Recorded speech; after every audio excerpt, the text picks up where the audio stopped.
This video is going to be very important for you because in this video you will be getting 2021 question paper and with this guy explanation. This video is co-presented by Premium 2.0 course. So if you have not yet joined, you can join and get all these amazing lectures by this guy. Welcome back everyone once again. In today's video we are going to solve 2021 question paper and that too line wise because it was disturbed in between. So we will solve all the questions, all the 100 questions you will be getting, and you will be solving complete paper with me. And believe me, this paper is very important. Each and every time 10 to 15 questions are getting repeated again and again only from this one paper single-handedly. So it's totally up to you how well you get benefit from these lectures and how well you study and how well you revise. Okay. All right. So let's start today's video with our portion of paragraph. Okay. So we do things differently. I do things differently and you should also do things differently. So we will solve the paragraph first and then we will move on to the next questions that are coming up. So first of all, this is Psychology 2021 question paper, and believe me, after watching this complete video, you will never forget this thing again in your life, or you will learn some new things, amazing things, hidden things which is in this particular paragraph. Many of you would be scared of this particular paragraph, many of you would not be scared, but it's okay. We will learn today what is in the paragraph. First of all, a psychologist. So let's suppose a psychologist is you or me, was interested in developing English language usage test for HSSC students. Okay, so you are interested to develop a test. Let's say you are interested to develop a test of for English language examination. Okay, for English language, she wrote 120 questions. Okay, so this guy is she. She wrote how many questions? You have to mark this 120 questions. So in this question paper, how many questions are there? In this question paper, there are 120 questions. Okay, just like in the exam, you are having 100 questions. Same way, this girl has made this particular question paper, which is having 120 questions in there. Okay, all right. Now moving forward, trying to cover several areas of the language uses. It's fine. Each question had five alternatives. Each questions had five alternatives. It means option number A, option number B, option number C, option number D, and option number E. Okay. Likewise, you have in your examination option number A, B, and C and D. So if for a UGC NET examination, you are having only four alternatives, and for this particular test, you are having five alternatives. Now, what is the paragraph saying? Let's find it out. Out of which only one was right. Out of which only one was right. So in the exam of yours, what is there? Either B is correct or C is correct or D is correct or A is correct. So only one option is correct over here. Likewise, same way, out of these five, only one option is correct. Okay, now the main story begins here. The draft version of the test was given to a sample of 200 students. So this is the value which is most important in this particular question and paragraph. The draft version of the test was given to a sample of 200 students. So what you are doing over here, you are a psychologist, develop this thing, English language test, for how many questions? Of 120 questions. 120 questions, out of which only one is correct. Only one option is correct in that particular test paper. After that, what you did, you prepared a draft version first. You don't want to be look silly, or you don't want to be, I mean, you don't want your question paper to be bad or something like that, or it is of no value. So what you prepare a draft version and you give to 200 students. 200 students, which is called as the value of capital N. Okay, make sure that you understand this. 200 students will be the value of N. Now what is happening over here? Okay, till now everything is clear. Okay, the test items were analyzed in two ways. The test items were analyzed in two ways. The test items were analyzed in two ways, carrying out item remainder correlation and discrimination index for each item. So first of all, let's revise how many items are there. So first of all, we'll understand what is a item. What is a item? A item is a question. So how many items are there in this particular test? There are 120 questions. It sums out there are 120 items in this test. Okay. So how many items are there in this test? Only 120 items are there in this particular test. Now, if you are thorough with the A book or any book which you want for the research paragraphs and research methods, So if you study this complete book, then you will be able to understand that first of all how a test is prepared. Okay, so first step is called as the test construction. Okay, test construction is the first step. After that you come to reliability, item analysis, reliability, validity, and norms. Okay, like that. So in test constructions you are having two types of items. How many items? Two types of items. First, let's say essay type items, and second you say objective type items. So this is a questionnaire of how what it is, a questionnaire of your objective items. Okay, there are no essay items in this test. Okay, all right. Now once you have prepared the item, what you do, you do the next step called as the IA, called as the item analysis. Item analysis, you will analyze all these items, you will analyze all these 120 questions that girl, she who has prepared this test, she has done what, she has done all the item analysis for this 120 questions. Are they good, are they bad, are they doing, are they justifying the paper, or are they justifying the topic which has been asked, are they justifying, are the questions of your English language, grammar, punctuation, dictation, and all those things, or are the items asking about geography and all those. So are the items good or bad? She did what, she did item analysis by two ways. So you can do this thing by two ways. First is what she did, she used discrimination index. Okay, she did by discrimination index. And one more thing, what is that one more thing? This is your item remainder correlation. The second thing is your item remainder correlation. Okay, so she did item analysis. See what is written over here, just the items were analyzed. It is talking about the past tense. If my English is correct, it is talking about past tense, and what I'm explaining it to you is in the present tense. Okay, so what she did, she used item analysis for carrying out item remainder correlation and discrimination index for each item. So if you don't know about this, then you must study about this thing because it will take a lot of detailing.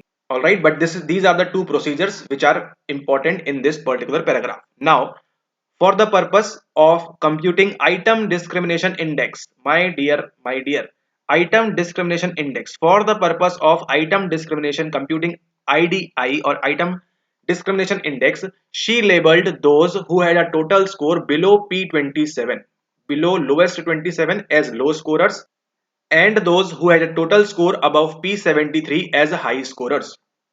Alright, now the statistical significance of the discrimination index of each item was evaluated by appropriate test. This is the keyword, appropriate test, and they will ask you about what is this appropriate test. Okay, so you need to just mark this up. Every time you will find DI, you will mark that only. Now we will find when we will do the questions, but as of now, what is happening over here? For the purpose of computing item discrimination index, so first of all, she analyzed for this item discrimination index.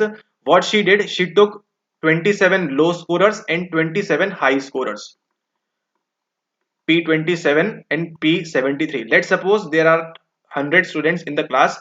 So there, for these 100 guys, you will have a score of all these 100. So what you will do, you will select 27 lowest ones, or 27 who are having the low score, and you will select 27 who are having the high score. Okay, and likewise you will get the data for them. But now the interesting thing is, and which makes the question difficult, is you are given a sample of 200 students. Okay, so for 100 you took 27 as low scorers and 27 as high scorers. So my dear friend, if it gets increased by 100, so what you will do, you will do 54 as the low scorers and 54 as the high scorers. Okay, so this is simple mathematics. I have done not any, or I have done not anything different, or it is not any rocket science, or I am not doing any magic. I am just applying some simple logic of mathematics. Okay, so if this thing is doubled, obviously this is also going to be doubled up, and this will help you, this 54 number will help you to calculate the below questions. Okay, now the statistical significance of discrimination index of each item was evaluated by appropriate test. So she used the appropriate test as well. Now what is written over here is more important. 90 items were retained in item analysis.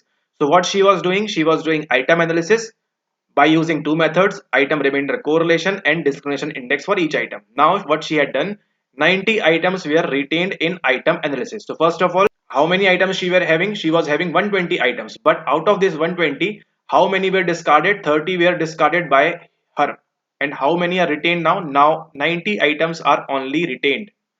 90 items are only retained after doing DI, discrimination index, and item remainder correlation. Alright, now we will talk about only these 90 items. Now we are having 90 items only. The 90 item version, the 90 item version was administered to a fresh sample of 400 subjects. Now, how many subjects are there? There are 400 subjects in our study now. How many? 400. After that, Cronbach alpha was computed, and I hope you know what is Cronbach alpha for all those reliability and all those things. Okay, Cronbach alpha was computed. The psychologist also wondered if she could compute Cooder-Richardson reliability for her test. So now we are having two types of reliability over here. One as the Cronbach alpha and another as the Cooder-Richardson. These all are mentioned in the e-book or any general research book. Okay. So Cronbach alpha is calculated, KR is calculated. If you don't know how to calculate, make sure that you know how these are calculated. Now after that, what is going to happen is, since the Cronbach alpha was pretty high, what was that? It was 0.947, approximately 0.94, so it is very high. Okay, 947 they have given. 0.94, it means it is very high, and the test was quite long. Test was quite long for how many items? 90 items, if I am not wrong. Okay, she decided to develop the two parallel forms. Now what comes in between? Now it comes as the two parallel form also comes in between, each of 45 items. So what she did now, as the test was very long for 90 items, she did break in 45 and 45 as the parallel forms. Now after that, she decided to develop the two parallel forms, each of 45 items. She randomly assigned the items to two halves. Okay, out of these 90, one here, one in the A form, one in the B form. Okay, like here form A and form B, labeling them as form A and form B. So let's suppose question number 1 comes here, question number 2 here, question number 3 here, question number 4 here, question number 5, 6, like this, odd even she can also do. For each form, she assessed average inter-item correlation. Average inter-item correlation was she assessing, mean, standard deviation, and Cronbach alpha. Okay, so she assessed inter-item correlation between item 1, item 2, like this, mean, standard deviation, and Cronbach alpha. The two forms satisfied the criteria for parallel forms. Now here, both of these forms A and B satisfied the criteria for parallel forms. It is just a general statement. But what is more important is you got the summary of this particular paragraph. Okay. To sum this up, let's make the story once how things were happening. First of all, she was having 120 questions. Then she, for a sample of 200, for a sample of 200, okay, 120 questions. Now she did item analysis using item discrimination and item remainder correlation. Okay, now after that, what happens? She did item discrimination and made 90 items were retained for a sample of 400 students. 90 items were left now for 400, and she calculated Cronbach alpha, which was very high, 0.947. Cronbach alpha, sorry, Cooder-Richardson reliability as well. And after that, she did what? She did parallel form for 90 items. She did 45 in form A and 45 in form number B. Okay, so it is a criteria for your parallel form reliability. Or basically, she did the split half over here. To be more precise, 45 in this and 45 in this. She just halved the test, complete test. Okay, so now this is the complete gist of this particular question. And okay, I just forget this thing, that okay, low 27 and high 27 were also calculated in here. Okay, now this question, item 1 was passed. So let's suppose item 1 is our question number 1. It was passed by 30 subjects in low scoring group and by 56 subjects in high scoring group. What would be the discrimination index for item number 1? Okay, so now in here what they did, they are saying item 1 was passed by 30 subjects in low scoring group. But now the problem over here is, sometimes it depends completely on NTA what they are trying to frame the answer. Okay, because you are having 200 as a sample size also, and you are having 400 also as a sample size. Okay, so there can be two options for this particular question, which you are going to find out very soon. Okay, so if you are having 200 subjects, then what will be the, we can say, so upper group, how many people will be there? There will be 54 in the low group and 54 in the high group. Why? Because for 100, how much you will have? You will have 27 and 27 in the low and high group respectively. Now for 400, how many you will have? 200, just double, so just double this, you will get 108, and you will get 108 over here. Okay, so this is the complete equation. And now for calculating the discrimination value, we have the formula as upper group minus lower group divided by your total number of people in the upper group. Okay, so how many people you are having total in the upper group? You are having 27 if you are having 100, you are having 54 if you are having 200. So they have taken the answer as for the first one when the draft version was prepared for the 200 samples. Okay, so they have taken answer for this. For 200 they have taken the value as 54. Okay, so you will write 54 in the denominator, and then people in the upper and lower group how many they have scored. And this is just a little trick: 30 subjects in the low scoring group. So for the low score they have given first and high score they have given second, but the correct option will be 56, or correct way will be 56 minus 30 divided by how many are in the our upper group. It's 54. Okay, so when you solve this you will get 26 divided by 54, and when you will solve this you will get the answer as 0.481, and this is the correct answer as per NTA. Okay, so they have taken the version of for when n is 200. Okay, so questions like these are not repeating these days, but you got the main formula. Upper group is your 54 people over here, and high scoring is 56, and this is 30.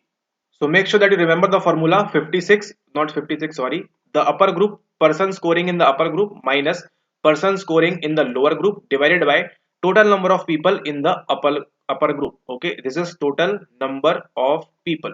Total number of people in upper group. Alright, so this is the correct answer, and if they would have taken 400 as the size, then you just need to do 26 by 108. It will remain the same. 56 minus 30 will always be static, but it depends upon what is the number you are taking in as the total number of people. If you do this calculation, you will get this as the answer. Okay, so for this particular question, the correct answer is 0.481. Now I hope you got the how P27 and P73 is calculated when we are trying to find out the discrimination index. Moving forward to next question, which is our this one, and very interesting. Which one of the following tests can be used for evaluating statistical significance of the discrimination index? Okay, so first of all, what does significance means? Okay, so significance means, we can just Google it. And what does significance means? It means the importance of something, especially when this has an effect on what happens in the future. It is not of our use, but what is the main gist of the significance? The importance of something. Okay, so now we will come to this statistical significance. So is it important to us statistically? The question is asking like this. So I hope you know the meaning of significance in your daily life. So okay, of the discrimination index. So now you know what is discrimination index, P27, P23, and how to calculate the formula for that. Or sorry, P73, and how to calculate the formula for that. Okay, now they have given over here the chi-square test, t-test, Mann-Whitney, and f-test. Okay, it is very simple. Even if you don't know how to calculate or how to what they are asking in this particular question, but if you know about t-test, about Mann-Whitney, about f-test, then you will be able to get the answer very easily. Okay, so the correct answer for this is, and now you have to remember this for your entire life, or at least for when the question is getting repeated and you are here to solve easy, get 2 marks. The test which we used for evaluating statistical significance of the discrimination index is always the chi-square test. Okay, the formula for that, which is r minus 1 c minus 1, and you will find this formula coming up shortly in upcoming exams as well. Okay, so this is chi-square test for you, which is used to evaluate significance of the statistical significance of the discrimination index. Okay, now mug this concept up that whenever they will talk about whenever they will talk about calculating, about evaluating, about discrimination index, you will always mark what you will always mark chi-square test. Okay, you will always mark chi-square test in there. And now the main thing is our t-test, our f-test, and our Mann-Whitney. You might be wondering why I am writing Mann-Whitney over here. Okay, so I would like to draw your attention towards this thing, that we are having a French word for this called as NOIR, which is called as the noir. Okay, so noir means this is for the nominal one, this is for the ordinal one, this is for the interval, and this is for the ratio scale or ratio data. Now these all are our scales of measurement, NO and IR. Okay, so this is for your interval data, this is for your ratio, and it is having absolute zero. Only and only ratio scale, ratio data will have your absolute zero over here. Now this is NO, this is for the nominal, and this is for the order one. Now you need to remember this NO will always fetch out towards non-parametric test. Okay, non-parametric test. Just understand this. It is a very, very important mnemonic for you. And for this IR, you will have the parametric test. So you can also associate this thing that whenever we are talking about parametric test, we have to check out for this data. Is it interval data? Is it ratio data? Or whenever we are talking about non-parametric test, we have to find out is it about nominal data or about ordinal data. Okay. So for this nominal and ordinal, you can associate this non-parametric, which is very, very easy, and you will not forget this in your entire life now. Whenever non-parametric is there, you will always have nominal or ordinal data in there. Okay, so now I hope you know the difference between non-parametric and parametric. Very good. In here, the t-test is a parametric test, as well as this ANOVA, sorry, this ANOVA or this F test is what is also your parametric test. Okay, so now this is also clear to you that t-test and ANOVA and F test are the parametric test which we use. And my dear Man-Whitney or Man-Whitney, how you want to pronounce, completely up to you based on your language, syntax, phonemes and morphemes. This Man-Whitney is a non-parametric test. Okay. And to your wonder, this chi-square one is also a non-parametric test. Okay, this chi-square test is also non-parametric. So now you will never forget this in your entire life. How we took about this is NO and this is IR. Okay, whenever you are having interval and ratio data, you will always use parametric test. T-test, ANOVA, and F-test are the prime example of this parametric test. And whenever you are having nominal and ordinal data, you will use non-parametric test. Out of which some examples are Man-Whitney and your chi-square over here. So now to calculate discrimination index, you will use chi-square test, which is a form of non-parametric test. Mann-Whitney U-test is also a non-parametric, and T-test and F-test are the parametric ones. Now one more thing which is very, very important. T-test can be of two types. First, sorry, not two types. Yeah, two types, but I would elaborate that very shortly. But first of all, t-test, whenever you are having or whenever you have to going to calculate difference between two groups, two means and all those things, you will always use t-test. Okay, so let's suppose you have given a group a mango and other group as orange to food to eat, and you are taking a memory test to calculate the mean between them. You will calculate the t-test, or you will find the t-test for them. Okay, but when you are given mango, orange, and you gave pineapple to one of the groups, what you will do, you will start using ANOVA or you will do F test. Okay, so whenever there are only two groups, you will always mark T test, and in more than two groups, you will always have ANOVA and F test in your bucket. Now this next question says, what is the expected Cronbach alpha for the form A? So how many items are in the form A? There are 45 items in the form A and 45 items in the form B. Okay. So what will be the correct answer? Try to answer it out, try to find it out, and we will discuss this particular question in our next video because it will take time and we have already time spent in previous questions and the paragraph understanding. Okay. So if you know the correct answer, you know the correct formula, make sure that you comment down below, and if not, we will find out in the next video. Now this question is very, very important. Questions like these assertion reason are not coming these days, but it's fine. It is not possible to compute KR reliability for the above test since each item has 5 alternatives. After that, KR reliability can be computed when the items can be dichotomously scored. So first of all, you need to understand what is dichotomous. Di means two and cotomous means answers. Okay, so whenever any question will have two answers, either yes or no, or it will have true or false, or agree and disagree, approve, disapprove, like this. Whenever you will have two options only, then we can say those are dichotomous items. Okay, so any item which is having only two options as yes or no or right or wrong, we'll say those are dichotomous items. Okay, now it is not possible. Whenever you will find statements like these, it is not possible, more very, very vague things, not possible, always, like this, you will find that they are always wrong, and it is also the same case over here. Okay, so it is not possible to compute KR reliability for the above test since each item has 5 alternatives. No, it is not like that. Okay, so you can calculate KR reliability, that is Scudder Richardson reliability, for this test no matter if it is a 5 items, 3 items, 6 items, 7 items, but the condition is it should be dichotomous. Okay, and it is saying the same thing. KR reliability can be computed when the items can be dichotomously scored yes or no, either correct answer or either wrong answers. Okay, so statement 1 is wrong. It is not possible. It is possible to compute this thing for each item as 5 alternatives. So this is wrong and this is correct. So A is false, A is not correct, but R is correct, is the correct answer over here. Now coming up to the last question, it is saying for computing inter item correlations. Okay, inter item correlations, which one of the following is suitable for calculating what? For calculating inter item correlation. So just remember, you will find one more question of this type, but they will ask different thing over here and the answer will also change. Now we are having four types of correlation, three types of correlation over here, and one this phi coefficient. Okay.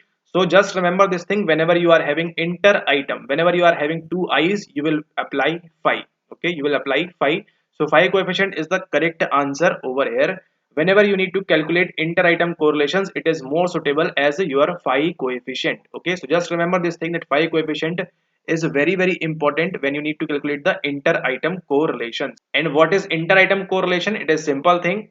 Item, you know already, questions from one, question second, question third, question four.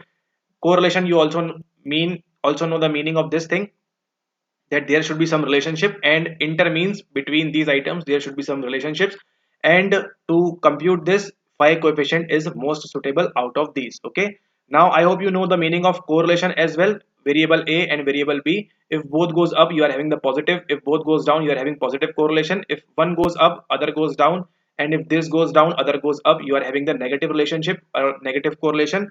And if it is not measurable or it is not feasible to talk about the variance between, or not variance, the difference by this going up and it has no relation with this, then we call this as the zero correlation. Okay, so the correct answer for this is your option number 4, phi coefficient.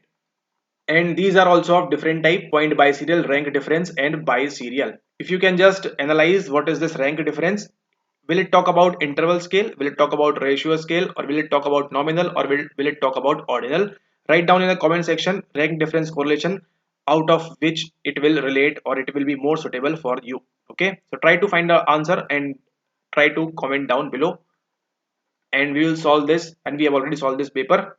So in the next video, we will be discussing this paragraph of again 2021. Read the following paragraph and answer the 5 questions that follow. So is it a dichotomous or a polytomous? It's completely fine. In the next video, we will solve this and we will try to find out what is happening over here, and see how correct and precise knowledge will get you easy and free marks for computing item remainder correlation. No matter what is given in the 2019 paragraph, you don't need to study that also.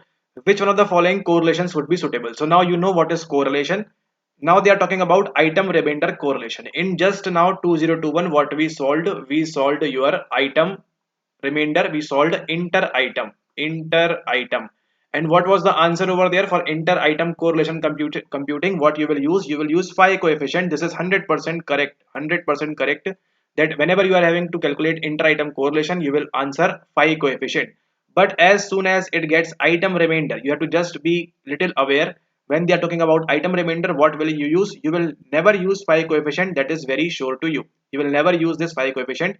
Now you are left with contingency coefficient, point biserial, and this tetrachoric correlation. But now you just need to get this concept correctly. For IR, you will use this point biserial correlation. Okay. So point biserial will be used when you are going to calculate for your item remainder correlation. Okay, item remainder correlation will always give you the answer as this point biserial correlation. Just remember this point biserial correlation, PB with your IR, inter item, sorry, not inter item, item remainder correlation will be with your point biserial. Okay, so now just see, just solving 1 2021 paper, you just got sure that okay, phi coefficient is never going to be the answer, because it is associated with your inter item correlations. Okay, and to your surprise, this is another question of December 2019. Which one of the following correlation is most suitable for computing item remainder correlations? I am not going to answer this. You are going to answer this in the comment section, that what is the correct answer for this, and tell me that if did you got everything which you needed from this video or not about this particular paragraph. Okay, so we will see you soon in the next video. We will discuss the next paragraph of this tough paper of 2021. It will be made easy for you. If you like the video, make sure that you like the video and share the channel and subscribe the button, and don't forget anything which has been told in the video. You will find questions getting from this explanation in your exam paper definitely. From the past 2021, from the past 2 years, each and every question is coming from those solved papers, so you must be sure that it is going to happen once again for you also. Okay, all right. And if you want to solve all the paragraphs with me from these videos from 2019 to 2024. You can join the premium 2.0 course.